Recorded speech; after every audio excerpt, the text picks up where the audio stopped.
finish here at the Grand Prix de Trois-Rivières, but it came way back in 2014. A driver who has matured a ton since then, and he's having quietly steady runs in the starts that he has made so far in 2022 at the Honda Indy Toronto. And you know that car is well prepared at the Dave Jacobs shop, so he does have a very capable chance of winning here today in the Russo Medal 60 presented by Julia Wines. How about Gary Clute in the new Techwood 59 sitting in third spot? That's where we expect to see the driver out of Halton Hills, Ontario. He started ninth, which would be down the order compared to where we normally see Gary Clute on a road or street circuit. And look at Lacroix start to make a move. Up alongside Dexter Stacey goes to Napa Auto Parts, number 74. And the 04 of JF Dumoulin slides alongside JP Bergeron. So Marc Dumoulin back up inside the top 10 comfortably now as he moves to 7th position. Just in behind the 92 Bullies Truck Stop Chevrolet of Dexter Stacey. Bergeron having a good run though in that Ford Mustang modeled car. So the only Ford Mustang in the field, that one also prepared out of the Dave Jacob Racing Shop. Black flag being shown at the start finish line, but for who?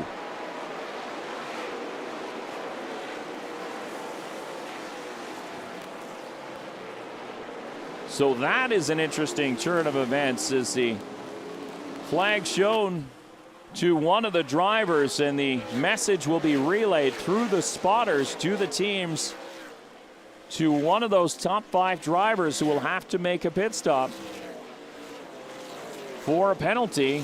Stacey now in the 92 taking a look at the 74 of Kevin Lacroix as the leaders still continue single file. 18 laps in the books. We're working on completing lap 19 as we cross the stripe this time. Dumoulin to the pits in the 04. So JF Dumoulin will take this opportunity to head down pit lane. So maybe he did not make his fuel stop. I thought he took just a quick splash and was out in pretty much record time, dropping just a couple of positions. But it looks like Dumoulin in that Casino Grand Royale Wallanac Omnifab Dodge heads down pit lane. Still Marc-Antoine Cameron, your leader, ahead of Alex Gannett, Gary Clute, Sam Fellows, Kevin Lacroix, Dexter Stacey, JP Bergeron, Andrew Ranger, DJ Kennington, and Ray Jr. Courtemanche in the 8 rounds out the top 10 as they run right now.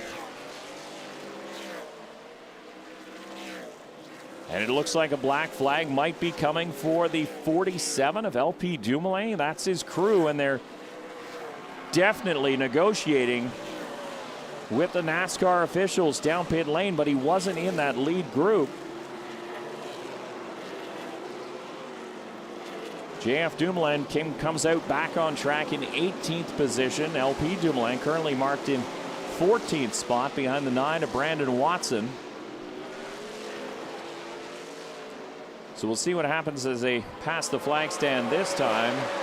No flags waving for any of the top drivers. You can see something hanging out the back of the 59 of Gary Clute on the right-hand side, but the pressure is picking up now on the AER Polysleep Curb Records number 98 of Sam Fellows, as he has a very racy 74 of Kevin Lacroix filling up his rearview mirror.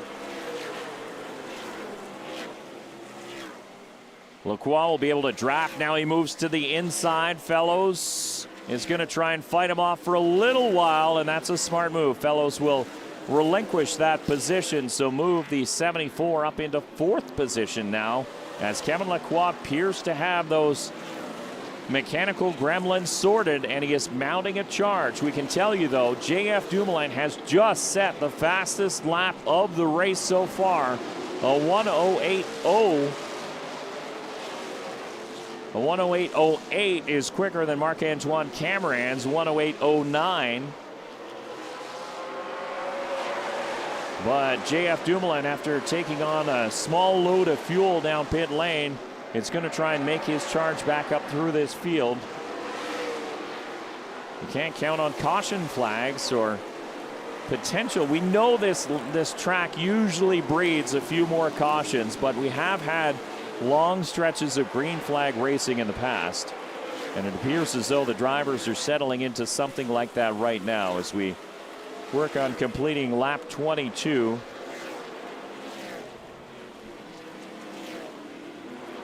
We have 5 drivers currently out of this race of the 26 starters here in the NASCAR Pinty Series. Glenn Stiers, Wallace Stacey, Dominic St. Cyr, Serge Bordeaux, and Jacques Villeneuve unable to make the start. And there's Simon Dion-Vienne back down pit lane. He is 2 laps down to your race leader. Will be 1 lap down as he crosses the stripe the next time. But the leaders are coming as they work their way through turn number 10, now 11.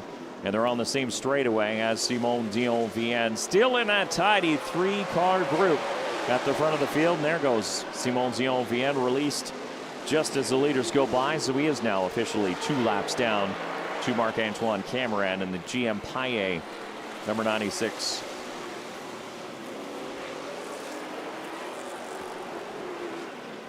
Oh no, problems. The 74.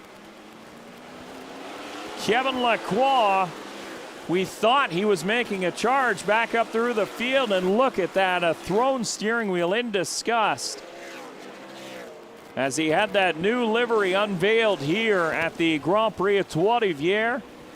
And the belts coming off for the driver, the 74. You can see the international symbol of "We are done," telling the safety officials in what appeared to be turn number 2. He pulled off into the runoff area.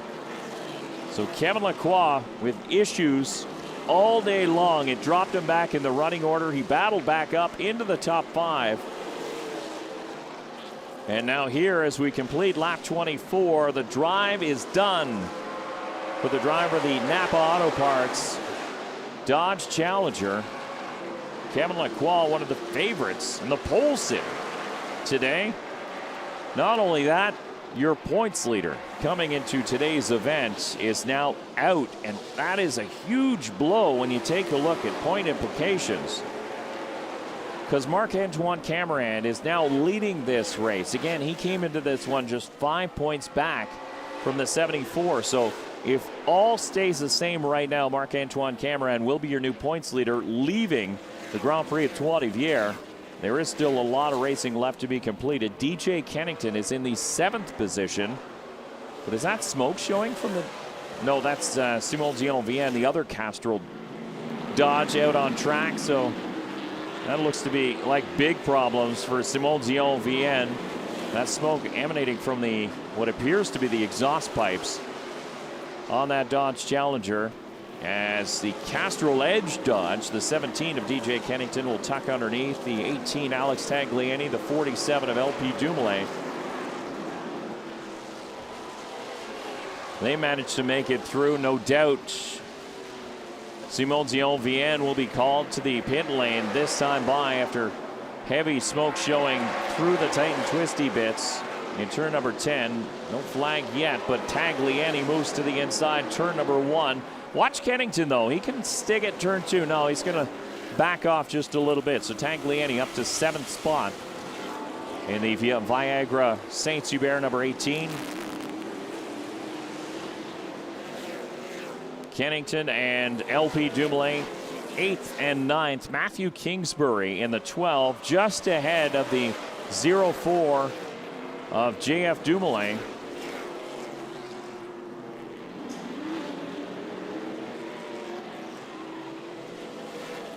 And there, oh, Kingsbury into the tire wall in turn number 6. I was just taking a look at timing and scoring to see the gap between Kingsbury and JF Dumoulin, and now it is nothing because the rookie in the Duro King number 12 stuffs it into the tire wall in turn number 6. Heartbreak, and that's that bump in concrete patch in turn number 6 that is so difficult if you're just a little bit offline. Just a hop and a bounce, and the Duro King Dodge ends up in the tire wall. Look at Trayton Lapsevich was on the outside of the 37 of Simon Dion-Vienne. They had to slow right down to avoid crashing into the number 12 of Matthew Kingsbury as he drops down the running order. I believe, yes, he is moving, so no caution, and he continues on, classified in 17th position right now, but he may be pulling in, as this appears to be a race of attrition.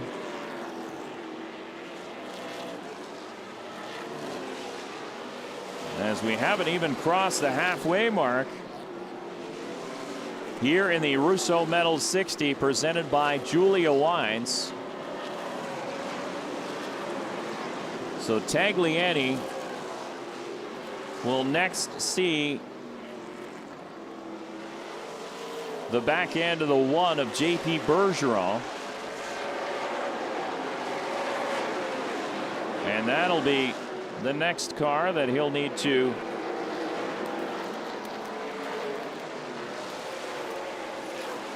catch up to.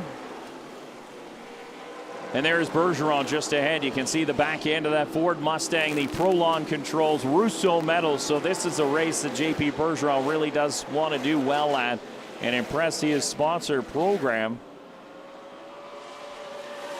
And so he's trying his hardest to get up to the front, lead some laps here as the 47 of LP Dumoulin in the WeatherTech Dodge makes quick work of the 18 of Alex Tagliani. So move that WeatherTech Belmar Dodge now up into 7th position, chasing 6th place JP Bergeron. So the lead built up at the front of the field. Marc-Antoine Cameron continues to pace. It's just over a second now over Alex Gannett. And the 59 of Gary Kloot, with Sam Fellows in the 98 still hanging on to a top 5 position. Fellows in 4th spot ahead of the 27 of Andrew Ranger. What a run for Sam Fellows. Clicking off lap times, as a matter of fact, quicker than Andrew Ranger that last time by.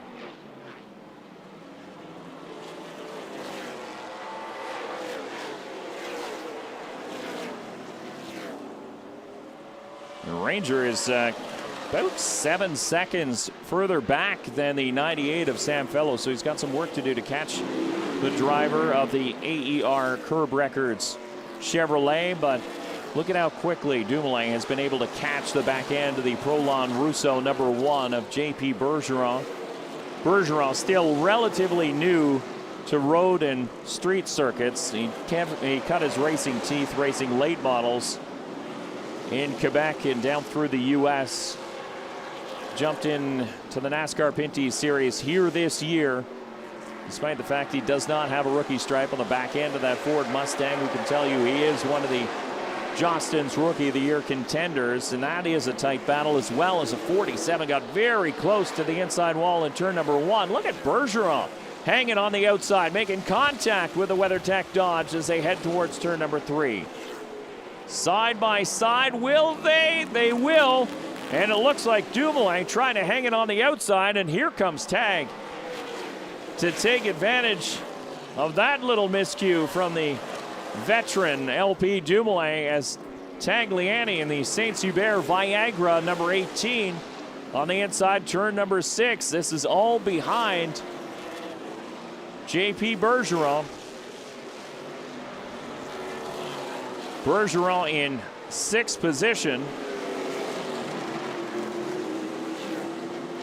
Head of Tagliani, Dumoulin, and DJ Kennington. And now look at that. Turn number 9 is a great passing opportunity, and 2 drivers decided to take advantage of that. Tagliani saw the hole. Dumoulin followed him through, and that is what you get when you turn a lot of laps here in the NASCAR Pinty Series. You get experience, and you see when those holes open, and you know when to attack.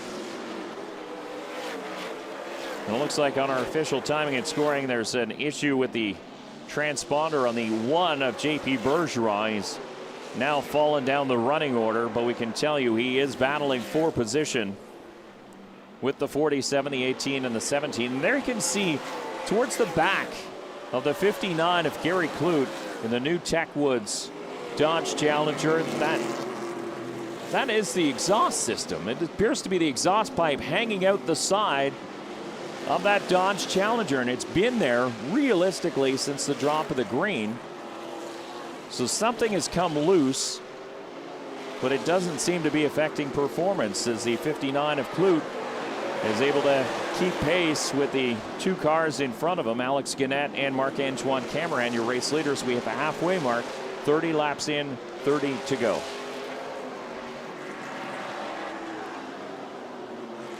So the big story of the Grand Prix de Trois-Rivières is always brakes. Drivers always concerned about maintaining their brakes and what that does as a result of overheating your brakes. You overheat the tire or the wheel rim, and that melts the bead of the tire, and you run the risk of cutting down a tire or the air going out of these general tires. So that is all a result of abusing your brakes and working too hard on your braking system. So there is elaborate cooling systems at the front of these race cars, fans and pipes and ducting to try and direct the air towards the calipers and towards the rotors to get those areas cooled down. Some have even tried to direct some of that air to the beads of the tire to make sure that those don't overheat. But now as we get into the second half of the race, that all becomes a factor. Who has been pushing too hard? Who has been abusing their brakes? Who has been abusing their tires as well? Remember, you don't officially have to stop for tires. You can, but it's not a mandatory stop for tires. All the NASCAR officials say it was optional. And if you did stop for tires, you could not stop at the same time you went for your mandatory fuel stop. So if you stop for fuel, you can't take tires in that same stoppage. You could come back around if it was a caution and take tires then, but you don't have to. So you can finish on the same tires that you start this race with. And a lot of these drivers will do exactly that as Dumoulin takes a peek into turn number 6. That hard braking zone, and you can see there is several bumps that affect that braking zone as Bergeron slides through turn number 6. I think he caught the tire wall just at the top of the screen. The driver of the Ford Mustang was in that battle with DJ Kennington just ahead of JF Dumoulin as well. As we stay with Alex Tagliani and LP Dumoulin as they work around the Valamo number 2 of TJ Renamoto. You remember the last time out in Saskatoon, TJ Renamoto making heavy contact with the outside wall. He admitted it was a pretty tough lick, but he was all right. He was happy to get back in the car and looking forward to this race here at the Grand Prix de Trois-Rivières. TJ Renamoto currently in 16th place on the racetrack. Already marked as one lap down to your race leaders. Marc-Antoine Cameron, Alex Guenette, Gary Kloot. That is your top 3, and 1.6 seconds separate those 3 drivers. Sam Fellows 8.9 seconds back of your race leader, but still in 4th spot. Andrew Ranger, Alex Tagliani, LP Dumoulin, DJ Kennington, JF Dumoulin, all there as well. Waiting to see an update on the 1 of Bergie, JP Bergeron, in the Russo Metals Prolonged Controlled. I don't know if he caught the tire wall or if it just came very, very close, but he was very crooked through turn number 6 a couple of laps ago. He was just in behind this battle as we watch on track a battle for 6th position. But again, the distance to get up to Andrew Ranger is quite a significant one. You can see they are on the same short chute as they exit turn number 2. They can see the back end of the GM Pie number 27 of Andrew Ranger now on the same straightaway, but not close enough to catch a sniff of the draft. There's Ranger. He hits that bump that indicates the start of the braking zone for these NASCAR Pinty Series cars. Couple more rumble strips there through the braking zone, and then you hit that bump on the apex of turn number 6. It kicks you but to the outside. You're trying hard to get the power down because you need the run down this straightaway through that kink that is turn number 7 and into turn number 8. Again, floating the car through here, trying to obey the track limit rules. you can't really go too far into the green unless you're really trying to gather it up. The NASCAR officials will be watching and paying attention, making sure that is not abused. The track limits as we take a look at a couple of youngsters. Trayton Lapcevich, Brandon Watson battling for 10th position. Lapcevich has it. And it looks like JF Bergeron might be out of this one. He's currently classified in 18th position.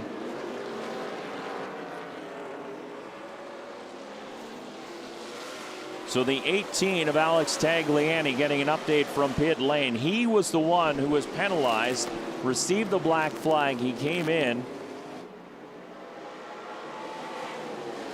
and put 4 tires on as his stop.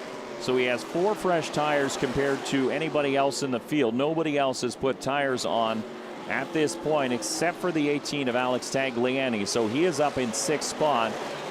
And looking at lap times now, Tagliani is one of the quickest cars on the track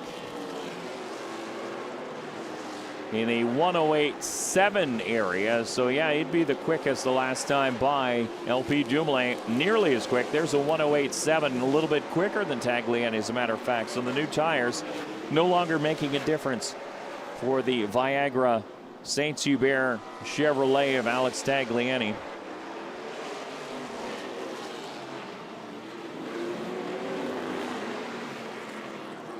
But there's your race leader, the man from St. Leonard d'Aston. Marc-Antoine Cameron has visited Victory Lane twice already here in 2022, and the battle that we've been following is for 6th and 7th position. Tagliani is currently listed in 6th position. LP Dumoulin in 7th. JF Dumoulin is down in 8th position. DJ Kennington 9th. Then you have Trayton Lapcevich and Brandon Watson battling over that 10th spot.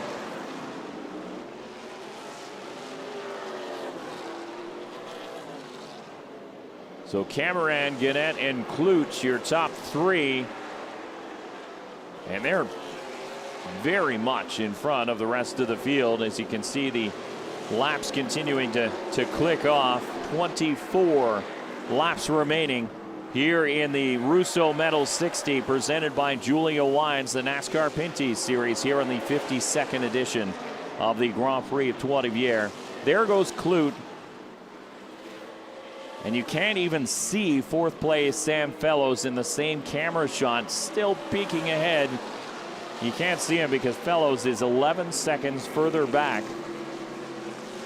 than this lead trio, and they are moving. Now they have their fuel stop completed. All 3 of these drivers came in on lap 5 to take on fuel.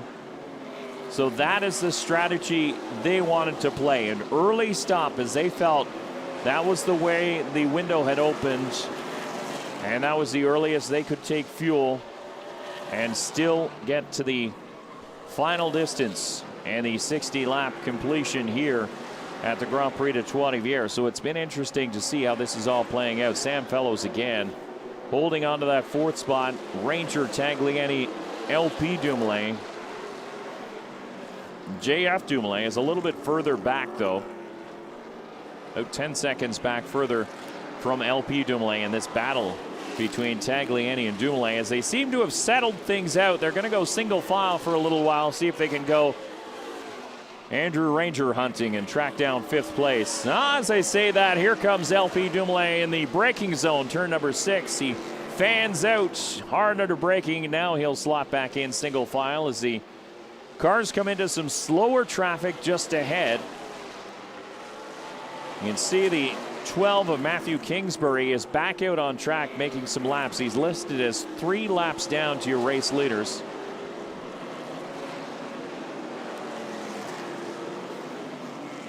Man, Dumoulin is all over the back of Alex Tagliani. 10 is not a good spot to make a move. You see, it's sort of a jut out wall, but if you go to the outside and then apex that, it's more of a kink corner as far as a right-hander goes here on the streets of Trois-Rivières, Quebec. There is Andrew Ranger, and there's the gap back to the 18 of Alex Tagliani. Ranger in 5th. Tagliani 6th. LP Dumoulin holding down the 7th position, but it is still Marc-Antoine Cameron leading Alex Guenette in the 39. Guenette, as we mentioned, has run well here in the past as the 47 car finally gets a run up along the inside of the 18 of Alex Tagliani and will complete that pass. So it looks like Ranger has caught the 98 of Sam Fellows. That is the car just ahead of the 27. So Ranger has managed to reel in Fellows in that poly-sleep AER Chevrolet. So the battle for 4th is going to heat up very shortly. That's the 2 cars just heading out of your frame at the top of your screen, but we continue to watch local hero LP Dumoulin in the WeatherTech Belmar number 47, running in 6th position now as he managed to get around the 18 of Alex Tagliani.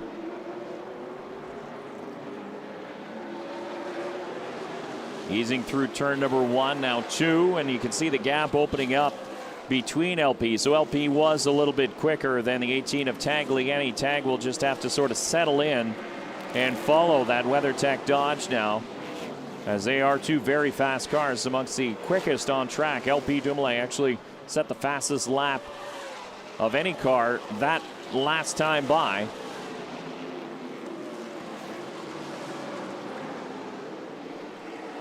And so now you see Ranger has caught up to the 98 of Sam Fellows as we continue to focus in on the 3-time winner here at the Grand Prix Trois Rivières, Alex Tagliani. There is your current race leader in the GM Paillet number 96.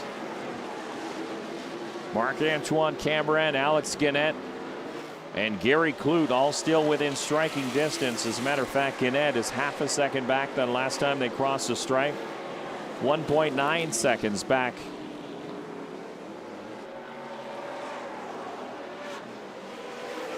Actually 3 seconds back as the timing and scoring gets updated to Gary Clute in the 59. You can see some cars showing some battle scars. That was the 12 of Matthew Kingsbury. They made a stop, made sure the wheels were pointed in the right direction, tore off the right front fender, buttoned up the hood a little bit, and sent it back out. Now he's battling with the 64 of Mark Dilley. Dilley currently listed in 15th position. 1 lap down to your race leader. How about this run by Sam Fellows, though? He has been inside the top 5 for the last 30 laps or so. This is by far his best run of his career in the NASCAR Pinty Series in that AER Curb Records Poly-Sleep number 98.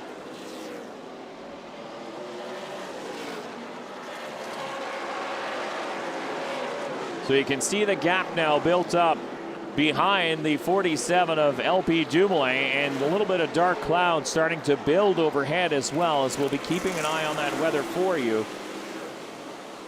Less than 20 laps to go that last time they crossed the stripe, as Andrew Ranger still looking for a way around the number 98 of Sam Fellows, but the 47 of LP Dumoulin has been closing on that battle, as Dumoulin looking for 5th spot. He takes a peek just to catch the attention of Andrew Ranger in the 27 as they move towards turn number 6. Now off of 6, he does the same down that straightaway into turn number 8 through the kink that is turn 7. This is turn 8. Sliding it off the corner as they so often do. Turn 9 is a passing opportunity, but Sam Fellows does a good job at defending. Now they'll go 3 cars single file through turn number 10 and back onto the front straightaway. Dumoulin chasing the 27 of Andrew Ranger and Sam Fellows.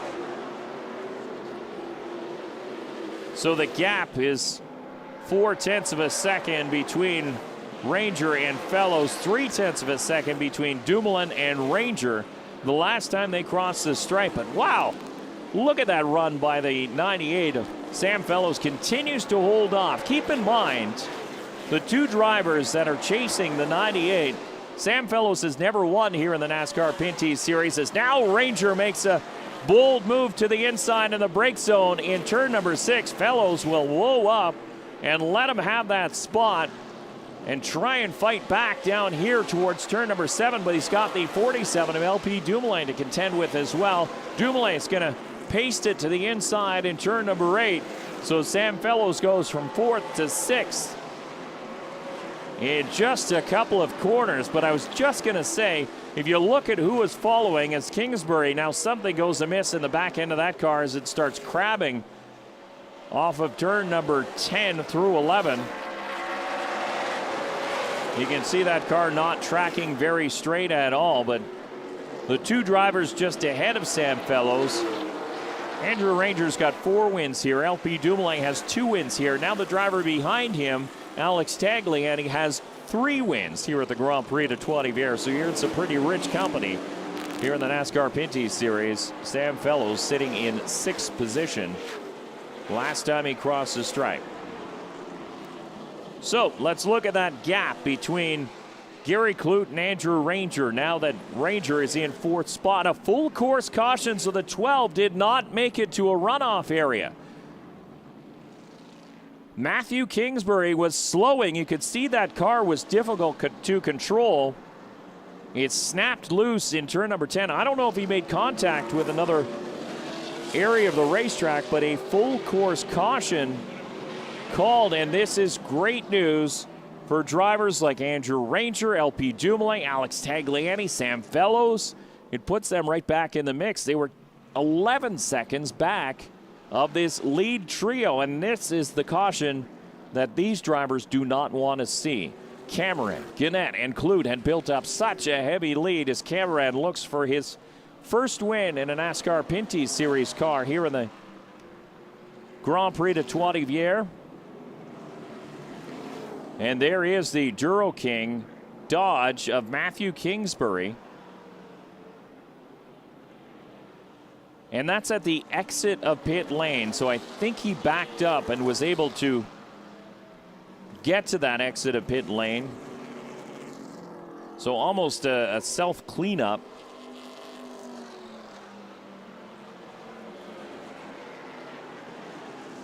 As we continue under a full course caution.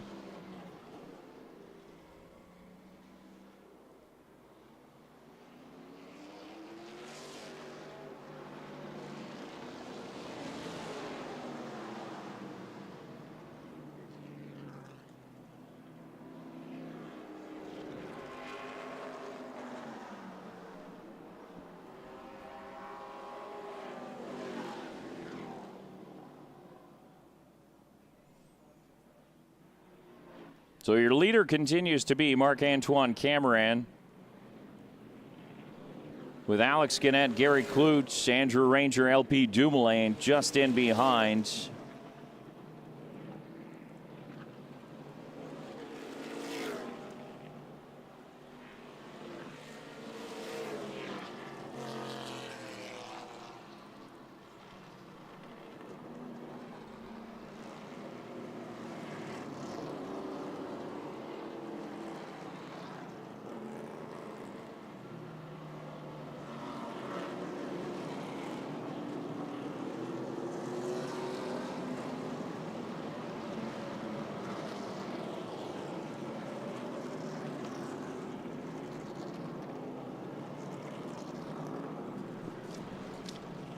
So a couple of drivers coming down pit lane. The 9 of Brandon Watson. There goes the O'Neill Electric number 84 of Larry Jackson.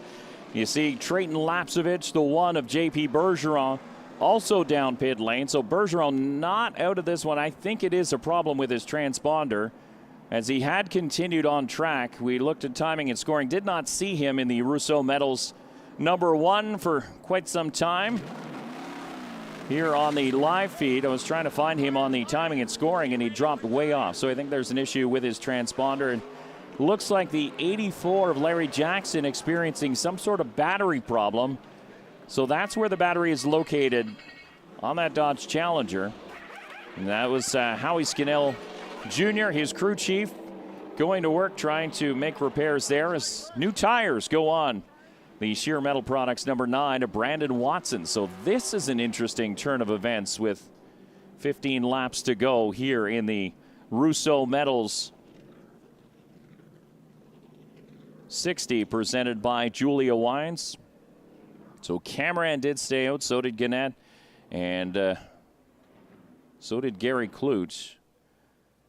Down and away goes the number 9, Brandon Watson, rookie here at the Grand Prix de Trois-Rivières. He's getting some driving tips from Robin Buck earlier on, a former winner here in the NASCAR Pinty Series on the streets of Trois-Rivières, Quebec. So Buck just giving him an idea of where a good braking zone was, some bumps to watch out for. It's hard to tell a driver exactly what to do, but he can give them an indication of what they need to do to go fast. As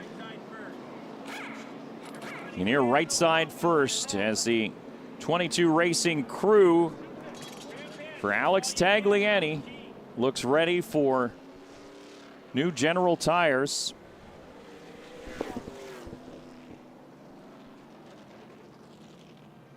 Tagliani was in 7th position. And as it stands right now, I believe there's only 17 cars still on the racetrack. So drop you down the running order just a little bit.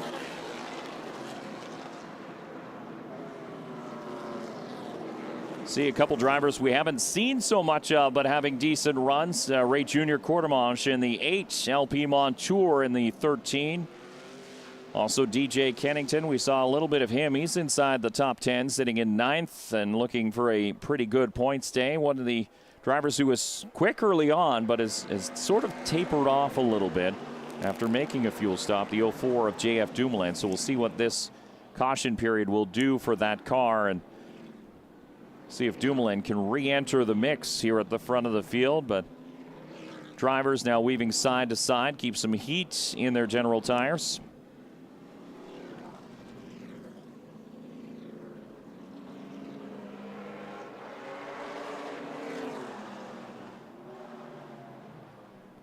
And we continue under a full course caution. A stalled number 12 of Matthew Kingsbury. Kingsbury was several laps down to the leader after making contact with the tire wall in turn number 6. He patched up the car, got back out there, but something else went amiss in the back end of that car, and it started to sort of crab walk. So the back end was wanting to pass the front end even at low speed, so it made it difficult to control. He came to a stop on the front straightaway just on the exit of pit lane, and that drew the full course caution. But the cleanup should be complete very shortly. We should be able to go back to green. Again, these caution laps do count.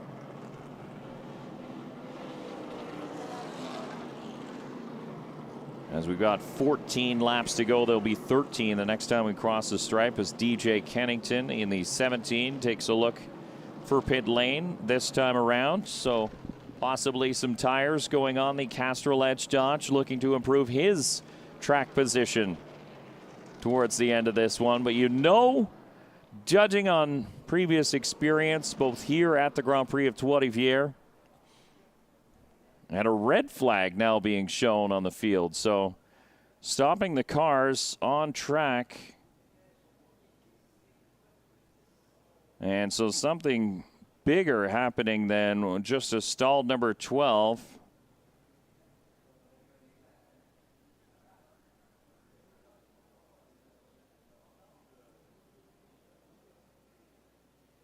So trying to find out exactly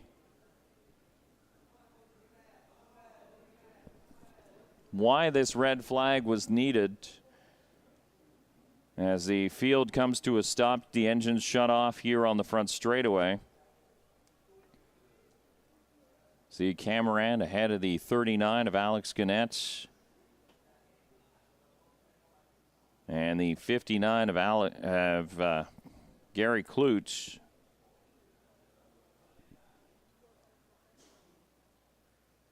But again, trying to get the information from NASCAR officials as to, there's no clear reason why we would need a red flag at this point.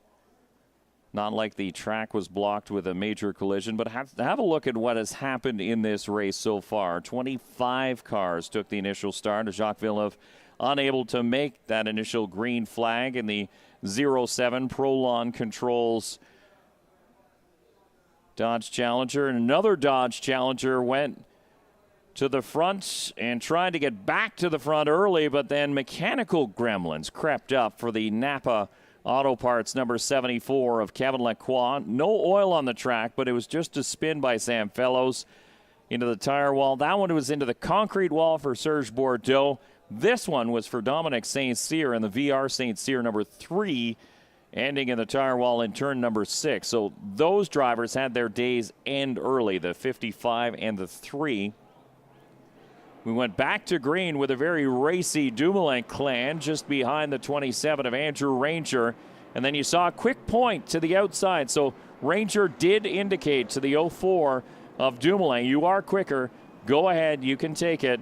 And then this is a big incident in turn number 9. A huge hit between the 0 of Glenn Stiers and the 66 of Wallace Stacey.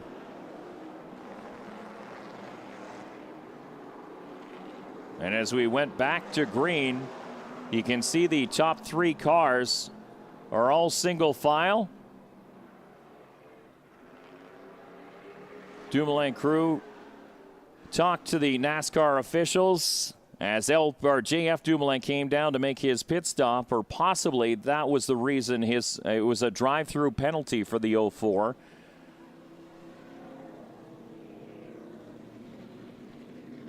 And so it was an issue with the scoring system. That was the reason for the red flag, but we saw some great battles deeper in the field. The top 3 were checking out at this point. But first it was JP Bergeron, then it was the 47 of LP Dumoulin and the 18 of Alex Tagliani. And then Andrew Ranger finally tracked down the number 98 of Sam Fellows. He brought along the 47 of LP Dumoulin. And then the red flag called for a short stoppage. The field rolling once again.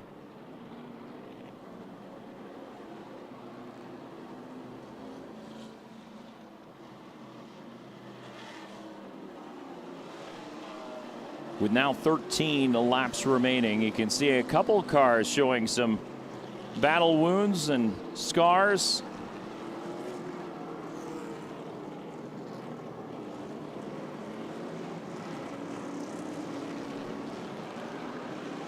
And this is going to be a regular Saturday night dash for cash here at the GP3R. Again, DJ Kennington heading for pit lane as he tried to do just as that red flag was coming out.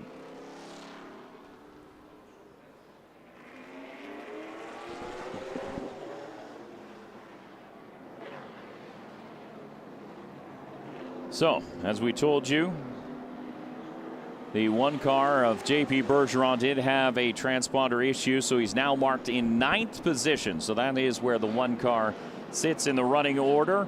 And we are seeing some raindrops, reports of raindrops in pit lane with 12 laps to go. This is going to make things interesting to finish off the Russo Medal 60 presented by Julia Wines. As a few drops starting to fall, not really hard enough yet.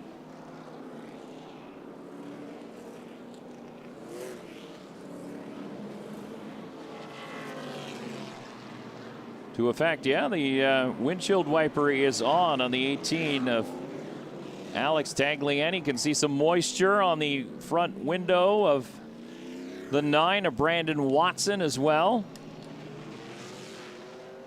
So it appears to be raining in more places than just the entrance to pit lane. Well, the drivers have fitted slicks. Some of the drivers came through and got brand new slick tires. As you can see, some damage to the front of the 13 of LP Montour. Montour currently in 13th position ahead of Trayton Lapsevich, DJ Kennington.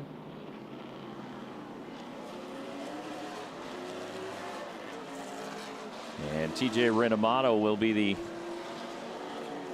car that will be released stuck in traffic, so he'll be able to jump ahead and tag on to the back of the pack. As a matter of fact, as one lap down, he should be the free pass car during this caution period as the field lines up 2 by 2 through turn number 8 and 9.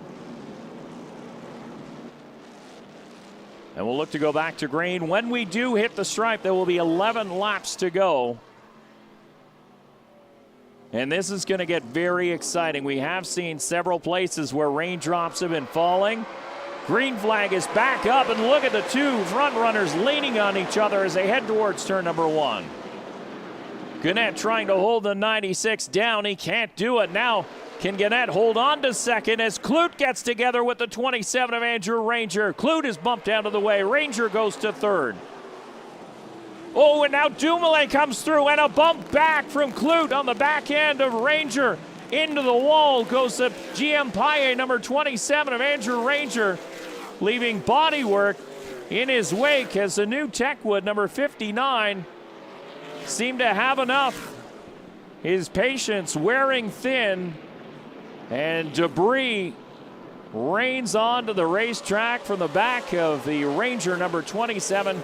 Have another look. Kloot in the 59 to the inside of turn number 3, and hard on the brakes, but just couldn't get that 59 to stop in time. And making contact with the back end of the GM Paille, number 27, and heavy contact into the tire wall as Kloot does manage to get stopped in time before he makes heavy contact with the tire wall in turn number 3. But those two drivers did get together coming into turn number 2, and it was a pretty significant hit. Kloot got bounced up in the air as they sort of locked wheels. Full course caution for that debris, possibly for the 59. We're checking to see if he did manage to get going. Look at LP Dumoulin. He made contact with the 27 of Ranger to push him to the outside in turn number 3, and then here comes Kloot down low.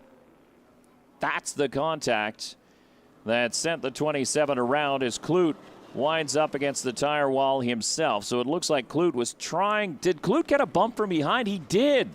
The 04 got into the back bumper of the 59 of Kloot. So JF Dumoulin, and I thought that might have been a little bit of payback from what happened in turn number 2, but it doesn't appear to be the case. It looks like Kloot was hard on the brakes, trying to stop to avoid contact with the 9, and the 04 came barreling through, made contact with the back end of the 59 and sent Kloot into the 27 of Ranger. Ranger goes around. Maybe even Dumoulin had some help too with Tagliani on his back bumper. So one of those chain reaction events as you go through a very tight section of turns here at the Grand Prix de Trois-Rivières. The drivers all know turn 3 is a challenge. And that's exactly why the problems are starts and restarts. Once the field gets separated and spread out a little bit, you see some damage to the nose of Brandon Watson as Watson is currently in 10th position. Ray Quartermash Jr. is inside the top 10, as is Larry Jackson. Jackson in 8th spot. Ray Jr. Quartermash in 9th. Sam Fellows still holding on to 7th position. And JP Bergeron up to 6th in the 1. He will happily boast that he is not a road race expert, that he is just trying to do the best he can at the finish of these races and learn as much as he can. Well, he's going to school today, knocking on the door of a top 5 finish in that Dave Jacobs Racing prepared Prolon Controls Russo Metals #1.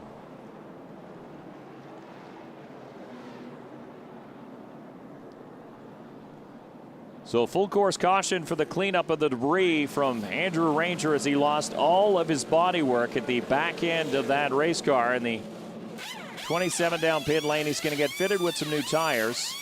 The NASCAR officials checking to make sure everything stays where it should be. The biggest issue was the fuel filler nozzle. Now they don't have to put any more gas into it, which is good news for Andrew Ranger. They can just tape it up and out of the way. New General tires going on.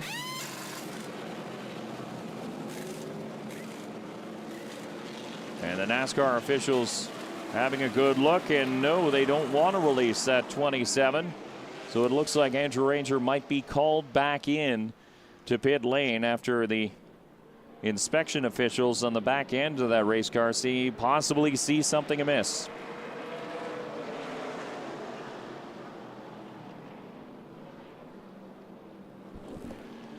All the while, though, we continue under caution with Marc-Antoine Cameron, your race leader. Shake-up at the front. Gary Clute was sitting in third for so many laps, and it looks like Clute unable to continue. He's still marked in the 14th position as it stands right now. We'll have a look to see if he's on track. There is the 20 of Trayton Lapsevich, DJ Kennington, LP Montour. And there is Clute. So damage to the nose of the 59, the new Techwood 59. So he is able to continue on, although at the back of this lead group. So Clute will have some hustling to do to get it back up to the front and salvage a pretty good points day. But at this point, all the pretty is gone from that race car. You don't have to worry about it anymore, Gary. You can try and work your way back up to the front after his what looked to be a sure podium position before this string of cautions. The top three had really opened up a significant gap, about 11 seconds on the rest of the field, as Cameron, Gannett, and Clute had just followed single file through that long green flag run through the middle portion of this race. And then a caution came out, and that really shook things up, especially in the world of both Andrew Ranger and Gary Clute. But LP Dumoulin, Alex Tagliani, JF Dumoulin still up inside the top 5 and in striking distance now. But you saw a pretty aggressive start from both Cameron and Alex Gannett as the 27 of Andrew Ranger back down pit lane. I think they needed a new deck lid on that car. It has to have a spoiler, I believe. As per the rules, the car cannot go out without a rear spoiler, so that one came off the Zero car driven by Glenn Stiers, and crew going to work with a couple rolls of 100-mile-an-hour tape. Doesn't have to be pretty, it just has to stay put for these final 8 laps, as Andrew Ranger had really inched his way back up into this points battle after a very successful Western road trip. Didn't come away with any victories, but did come away with several podium finishes, including a 3rd place in Edmonton and a pair of 2nd place finishes in Saskatoon.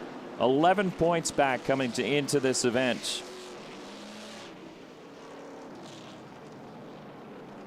In 5th spot in points, but you have to remember the 74, your points leader, failed to finish this one because of mechanical problems on the 74. That's not something we say very often, as Gary Clute, who was last in that line, will come down and he will get some new General tires, at least one on the right side. They're going to do 2 right side tires at least first, possibly 4 brand new General tires for the new Techwood team.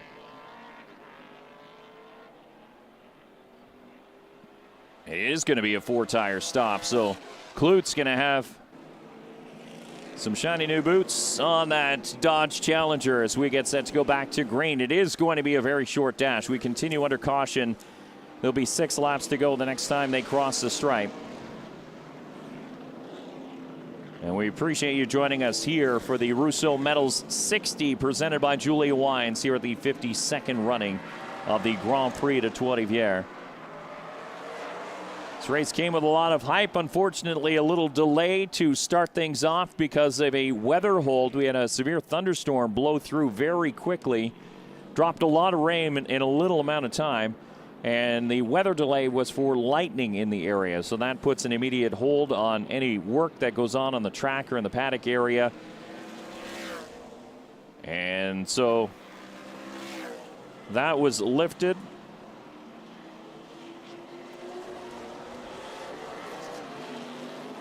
We got going about an hour after the scheduled start was supposed to happen here at the Grand Prix de Trois-Rivières. But you can see the field lining up 2 by 2 a vastly shorter field as attrition really has taken a toll here on the NASCAR Pinty Series at the Grand Prix de Trois-Rivières as the 27 car of Andrew Ranger. There comes the 59 of Gary Clute as well. He'll tag into his spot as it still is the 96 of Marc-Antoine Cameron and the 39 of Alex Guenette. They're side by side. Again, a few more scuffs of the tire to make sure they're clean as they get set to go back to green here on the front straightaway. There'll be 6 laps to go as the green flag waves and we're back underway.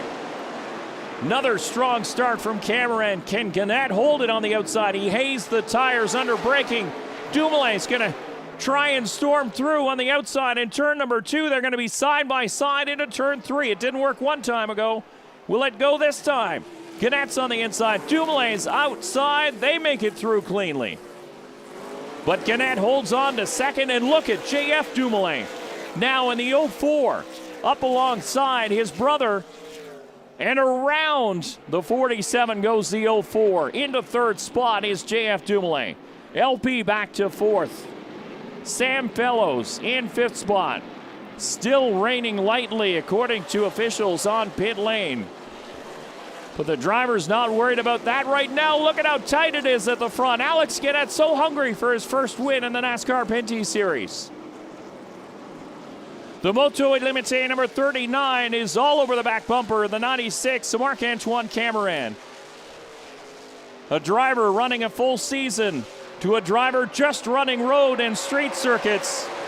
And they're fighting hard into turn number 1. They're bumping and banging. Look at the 04 take advantage. Big blocks being put up by the 96 of Marc-Antoine Cameron as Guenette definitely had the advantage. A bump and now to the inside in turn number 3 goes Guenette. And he makes it stick. And again, another pass underneath another Dumoulin as the 2 Dumoulins touched on the exit of turn number 3. This is exciting with 5 laps to go. J.F. Dumoulin taking a look, turn 6. He won't make it work, but he bumps the 39 and he stays there. Continues to rub. Allows the 39 to exit. A little wave out of the window. I'm not sure if he used all his fingers or just the most important one from Alex Guenette. As that fight really has let the leader get out in front. And again, in turn number 9, a bump to the back of the 39. 2 part-time drivers going at it, hammer and tong here for second spot. LP Dumoulin wisely backing out of this one. As it's going to continue into turn number 1, you can guarantee that. Guenette to the inside. Dumoulin's going to back off and follow him through into turn 2. Guenette will hold that inside lane and maintain position in second spot. Holy cow, business is picking up as the 96 of Marc-Antoine Cameron sets sail. He's watching this all unfold in his rearview mirror. Again in turn number 6. This is where Dumoulin has been pretty good. No bump this time. Oh, it is. There's the bump in turn 6. Trying to wiggle the 39 of Alex Guenette. Now they'll go single file down through turn number 7 into 8. Another passing opportunity presents itself there, but Guenette strong through that area, or is he? He wiggles 9. Now Dumoulin will have the inside in turn number 9. Oh, one small error in turn number 8 has cost the 39 1 spot, maybe 2. 3 laps to go as they cross the stripe, and now it is J.F. Dumoulin who has clean air ahead of him to try and catch your race leader, Marc-Antoine Cameron. Can tell you, Dumoulin was about 0.4 of a second quicker that last time by compared to the lap put in by your race leader. So Dumoulin with 3 laps, can he close it? Can he get there? Now LP Dumoulin is all over the back of the 39 of Guenette. That turn 6 seems to be an issue for Alex Guenette as he battles alongside the WeatherTech Dodge of LP Dumoulin. Alex Tagliani is in there too. They talked about stopping for tires. Did the Tagliani crew? He never did. So he maintained that track position and is inside the top 5 in the Viagra Saint-Hubert, number 18.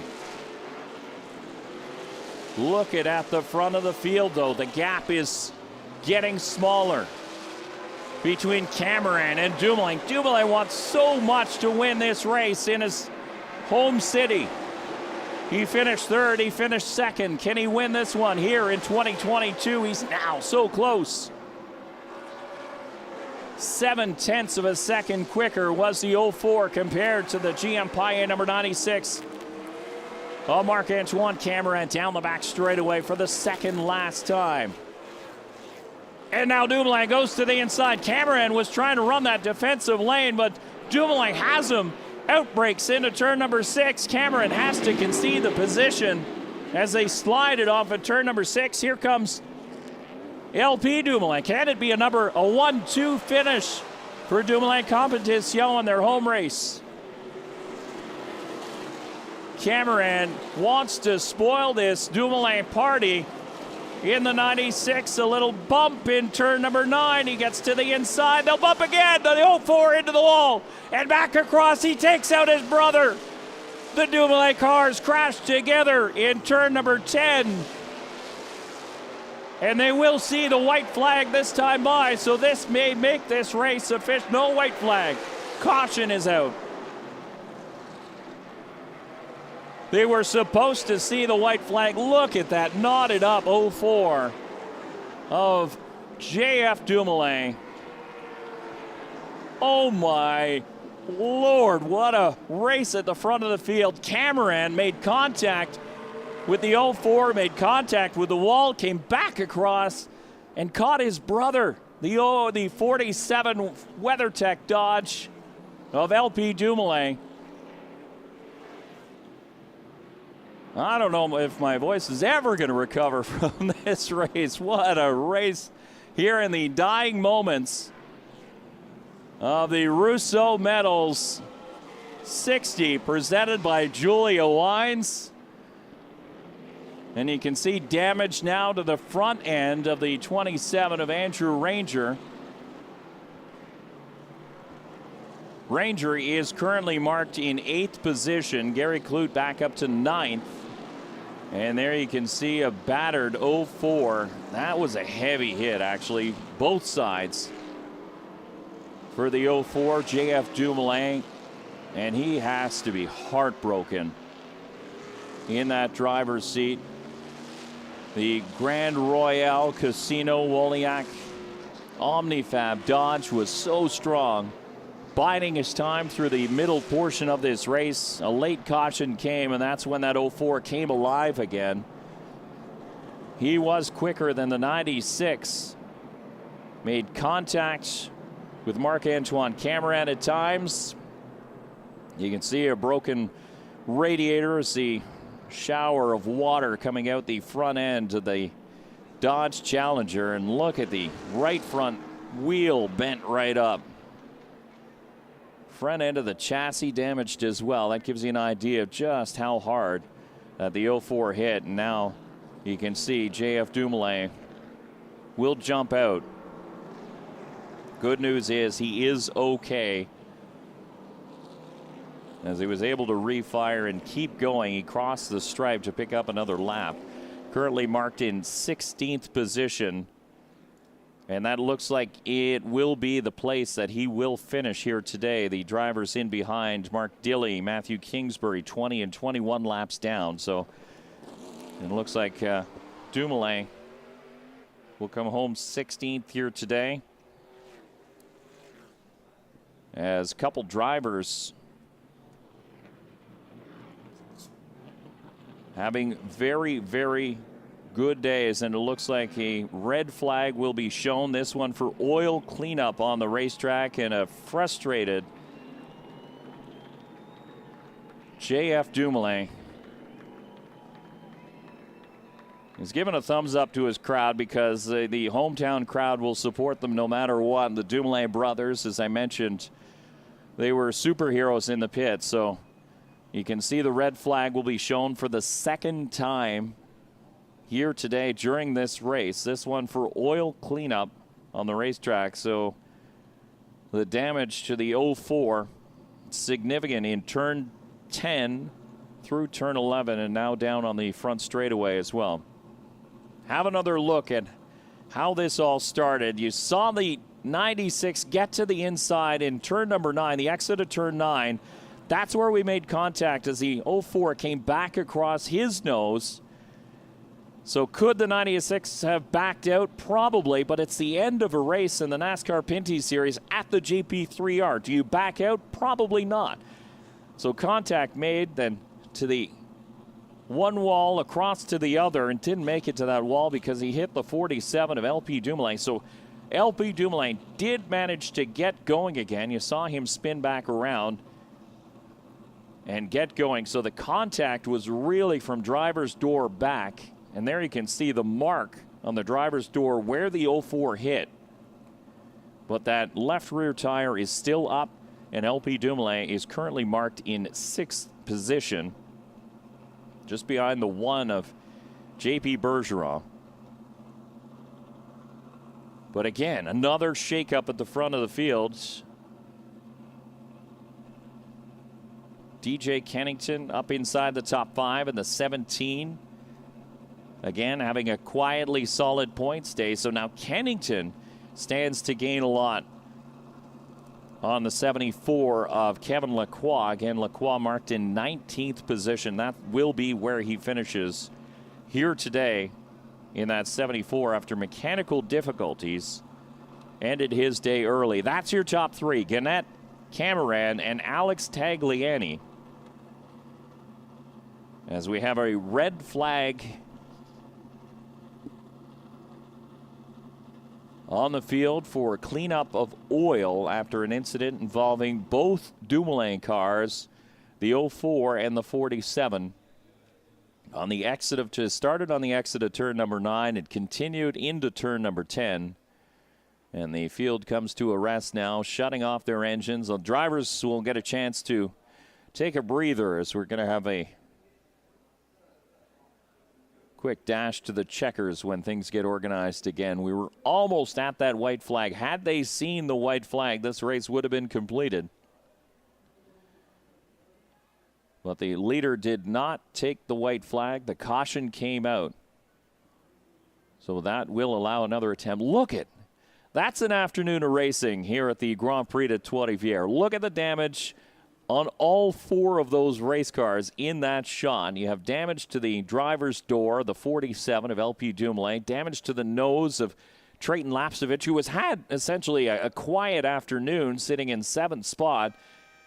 He's done very, very well. And then we noted the incident involving the 59 and the 27. Andrew Ranger getting damage to the back end, the nose of the 59 getting heavy damage, and what looked to be payback, but then upon further review, it was just a logjam going into turn number 3, and the 04 got into the back of the 59 of Gary Clute. He really had no way of slowing down at that point. He was hard on the brakes and got into the back corner of the 27 of Andrew Ranger, sending both those cars into the tire wall.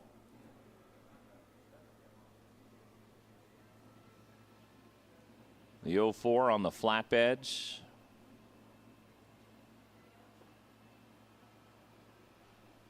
So that part of the cleanup has completed.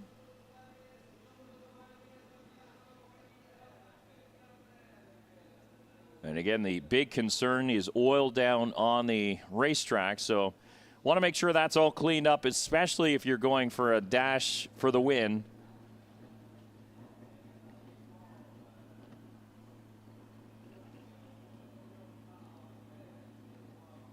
Which is exactly what they'll be doing here.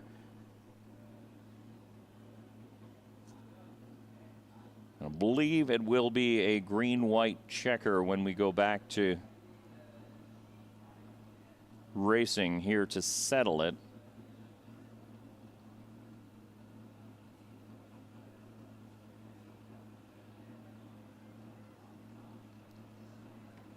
There you can see the 84 O'Neill Electric entry. Larry Jackson, he barely has a mark on that race car, so he has survived all of the incidents. Sam Fellows has Had a quietly decent day inside the top 5 for most of it. Currently finds himself in 13th position behind the 8 of Ray Jr. Quartermache, who also is having a good day. LP Montour started in 20th position in that 13 car. You see he has damage to the nose, the Kamloops Chevy.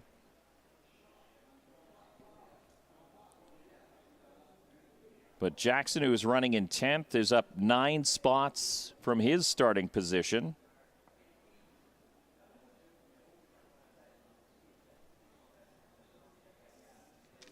After starting 19th, so the 84 and the 13 really sort of set sail through the field. I think most of it is just avoiding collisions and calamities at times during this race and able to pass cars like that. But we still have a few players in the mix in this one, including all 4 of those drivers you see. 5, if you want to call JP Bergeron in there as well in that picture. That's the nose of the black car. So these are your top 5 drivers. As we went to that red flag, you can see the back end of that Ford Fusion, the Moto Limité number 39 of Alex Guenette. He was getting worked over by the 04, but he did a little working over himself as well, trying to get back around the 04 of JF Dumoulin when they were battling for second position, and that allowed the 96 to get out in front in the Paillet Chevrolet. Marc-Antoine Cameron then came under fire from the 04 of Dumoulin as we take a look at from that last restart. So some bold moves. The 39 of Guenette going side by side with a couple of Dumoulins on a couple of occasions through that turn 3. There's a couple bumps as we saw play out in turn number 6. Eventually, the 04 did get around. He tracked down the 96, a clean pass into turn number 6, but Marc-Antoine Cameron wasn't content to sit and watch this race from second place. A bump in turn number 9. That opened the door. Here comes Cameron, and there's where it goes bad. A hit to the inside and a bigger hit to the outside. Oh, the 47 actually caught the inside of turn 10 as well. I didn't notice that until that replay just now. The 04 actually pushed him into the inside of turn number 10, so there could be more significant damage.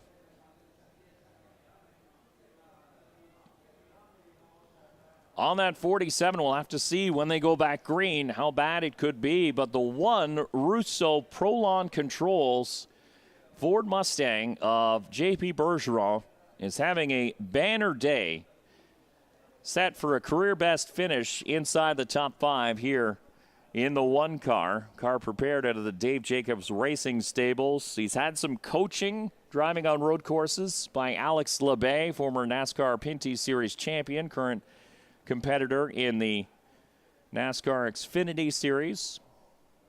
So LeBay has been giving him some pointers, gone out for some testing days at Canadian Tire Motorsport Park and other places, but JP Bergeron says, I have about 4 races under my belt on a road course.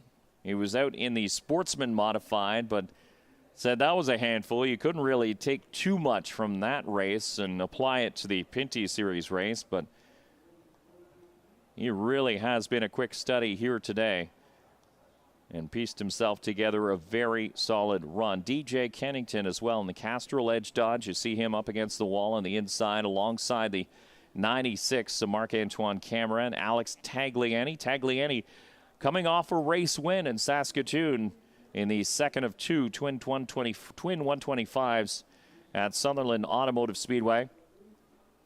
So he came in on a high as far as his confidence level goes in the Quick Fast Wheels NTN Bearings Viagra Chevy.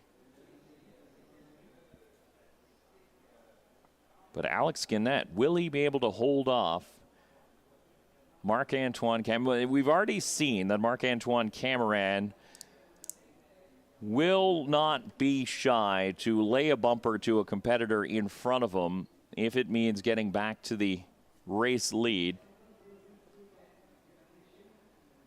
But will he do it to the 39, or does he have enough to catch the 39 of Alex Guenette when we go back to green?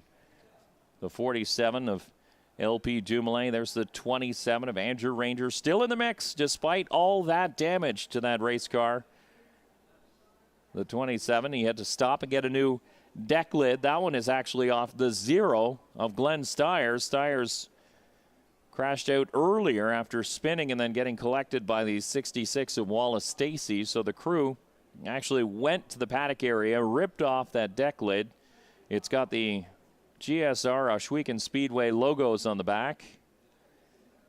Here you can see Andrew Ranger giving a wave to the cameras, possibly to Trayton Lapsevich as well, as Lapsevich lines up alongside him.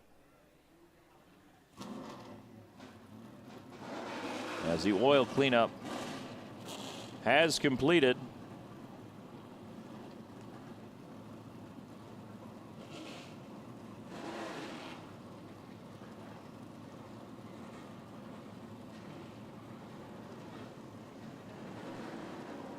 So the caution flag is displayed here on the fields, and that'll allow them to move. We'll have a couple pace laps to get some heat back in these tires, as these cars have been sitting for just a little while. Make sure all the cars fires, no penalty. If your car does not refire, you're allowed a bump start. We've seen it in the past, and you're allowed to resume your position.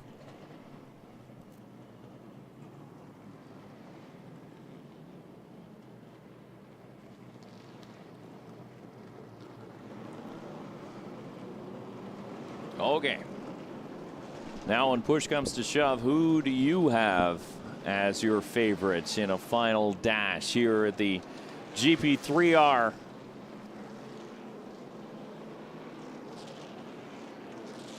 And we're being told a green-white checker will be the way this will be settled, so it will be an edition of NASCAR overtime when we go back to green. So a couple laps to settle it, potentially. We could have more attempts if we need it. Look at the damage to the nose of the 27 of Andrew Ranger. That car is used up, both front and back. But Ranger still sits inside the top 10 in 8th position.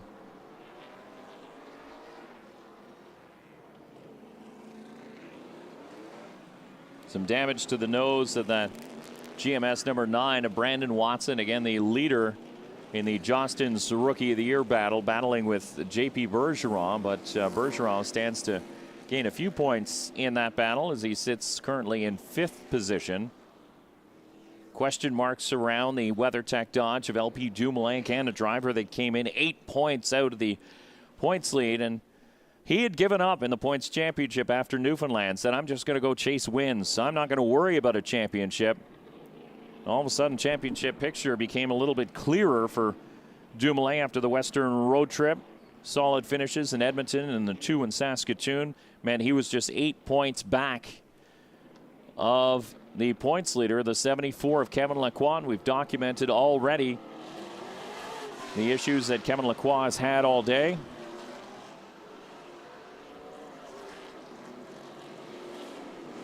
And now the field will line up 2 by 2. So getting set to go back to green for a green-white checker finish here in the Russo Metals 60, presented by Julia Wines. You can see that 47 car is not tracking very straight, so something is amiss in the back end. We'll see if it holds together for a couple more laps. It is Alex Gannett chasing his first NASCAR Pinty Series win. Cameron looking for his first win on the streets of Trois-Rivières in the NASCAR Pinty Series. The green flag waves once again, and we're back underway.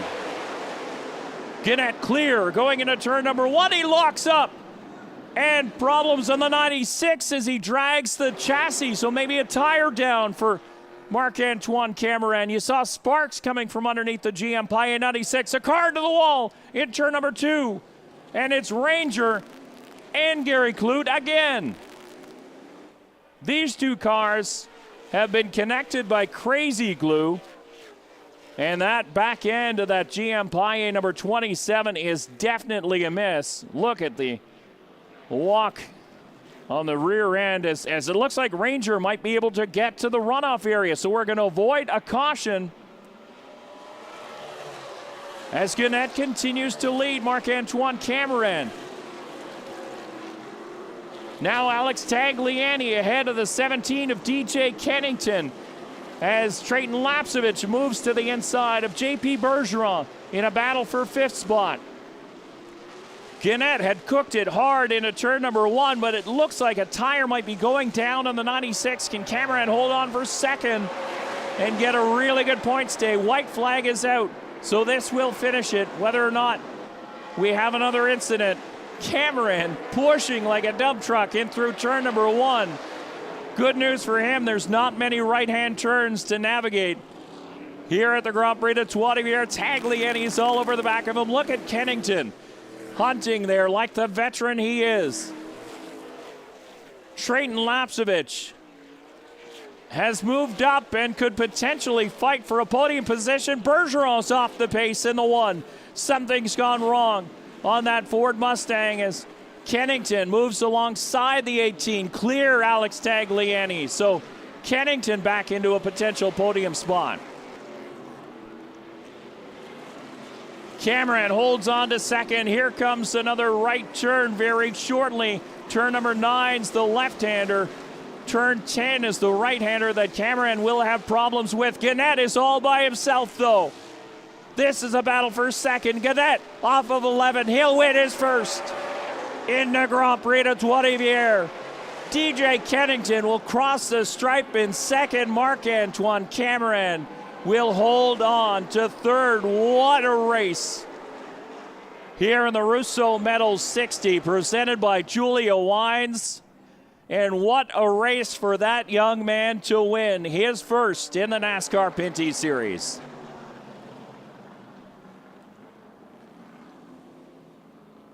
Alex Gannett getting a big congratulations from DJ Kennington. Gannett has run a long time in this series, and there you can see a result of the issues affecting the 47 of LP Dumoulin. That's in turn number 8. So that hit he took to the inside of turn number 10 after contact with the 04 of JF Dumoulin, eventually that right rear assembly, the wheel assembly, decided to break free, couldn't hold on for the last 2 laps. But wow, this is going to be a celebration in victory lane for that driver, Alex Gannett. And disappointment for the 2 Dumoulin brothers here in their home race. You can see frustration as LP Dumoulin throws the steering wheel onto the dash.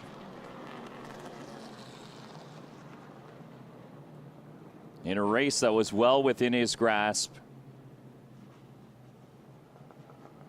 And that's justified frustration for LP Dumoulin. He just an innocent bystander in a crash that happened in front of him. Thought he was through, but unfortunately the 04 collected him. But how about this drive? Alex Gannett doing everything he needed to do all race long. As we went into NASCAR overtime, he almost overcooked it into turn number 1 on that final restart. But come and get the checkered flag. You have earned it today. Gannett starting back in the 10th position. His previous best run here at the Grand Prix de Trois-Rivières came back in 2014. It was 7th. He showed great speed the last time we ran on a street circuit in Toronto. And he's upped his game even more, racing in front of a hometown crowd or home province crowd. The driver from Terrebonne, Quebec is going to tear it down.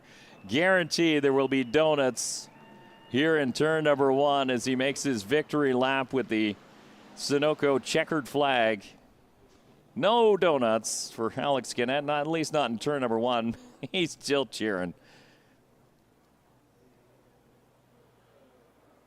Man, it's been a long time coming for that driver. And how about the Dave Jacobs Racing team as well? They get to visit victory lane once again.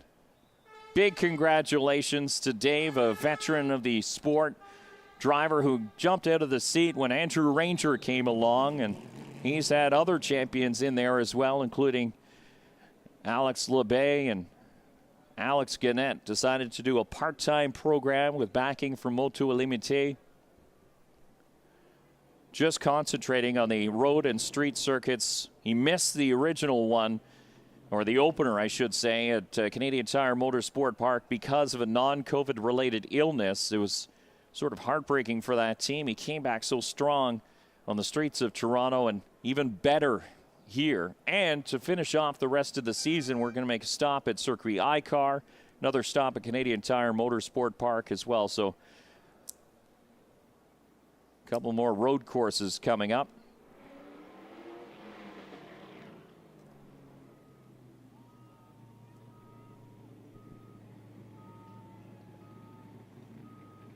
That's JP Bergeron leaning in. A big congratulations. And Bergeron, something went wrong with that car. Is officially marked in 13th position down the back straightaway for the final time. The one car, something broke loose, and teammates give a congratulations on the track as the crew goes to clean up. So there is a little bit of cleanup to happen here on the racetrack with several cars parked around the 2.5 kilometer, 11 turn circuit. That's one of them, the WeatherTech Dodge of LP Dumoulin. Remember, there's a couple of cars parked off in turn number 2, and Kevin Lacroix, Mark Dilley pulled off there as well as the victory lap continues now for Alex Gannett. He's soaking up every minute of this one, and why not?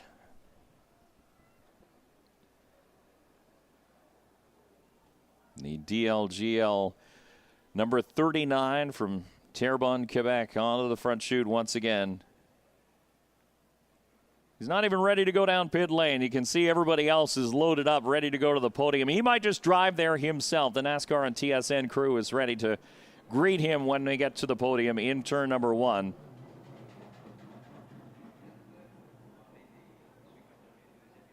Car working down the front straightaway, and maybe now is the time that Alex Gannett will fire off some of those winner's donuts.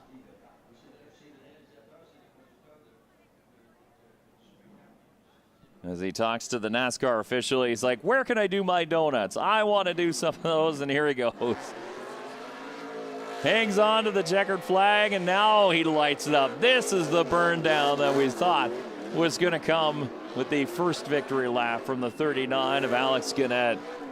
Right in front. This is where the grandstands are the steepest here at the Grand Prix de Trois-Rivières. The VIP suites lined up into turn number 1 as well.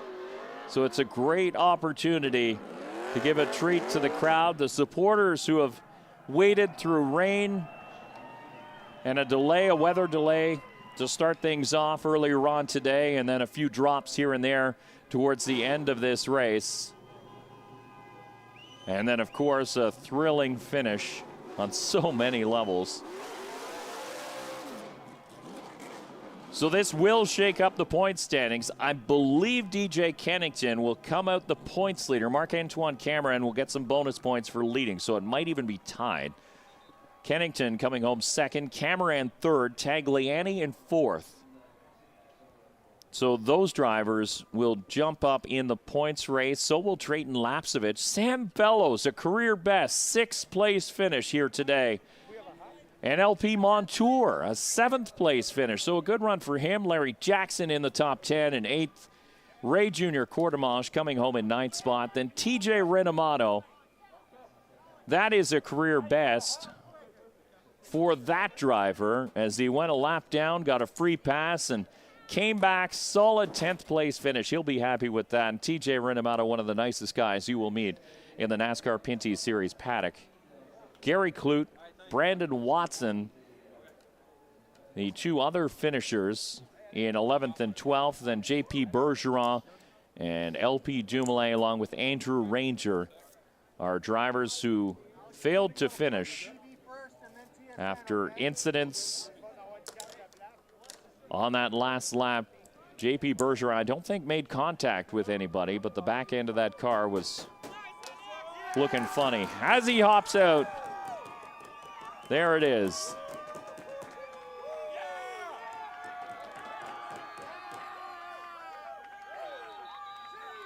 That is going to be a sweet party in the Dave Jacobs Racing pits here tonight with Alex Gannett, his friends, family, and crew. A lot of them here today, not too far from Terrebonne, Quebec, where he calls home, living in Montreal lately, so just about an hour and a half drive up the road as he gets the interview done with the French language RDS first here in Victory Lane. It looks like emotion in the eyes of Alex Gannett. He knows how important it is. He's tried so hard to win one of these races, and it's been so long. He has been close on a couple of occasions, but hasn't yet been able to put together the full package and come out on top.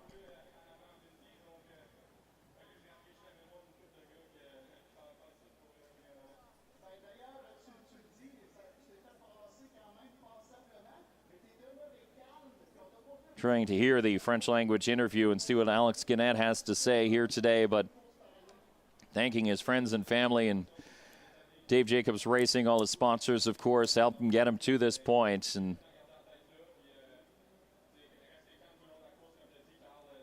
it's great to see a new face in Victory Lane, and we've had a really interesting, diverse cast of characters here in Victory Lane all season long. As a matter of fact, we've only had a pair of two-time winners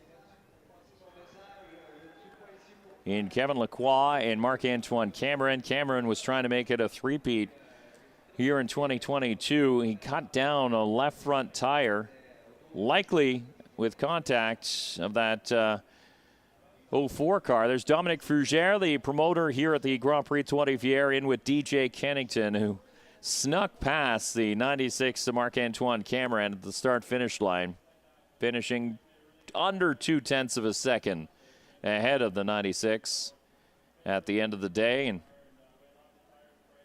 was a long race in a NASCAR Pinty Series stock car here in the heat at the Grand Prix de Trois-Rivières. You can see it on the faces of these drivers. It's a draining day for sure. They'll get lots of hydration when they get back to the paddock area, but DJ Kennington all smiles.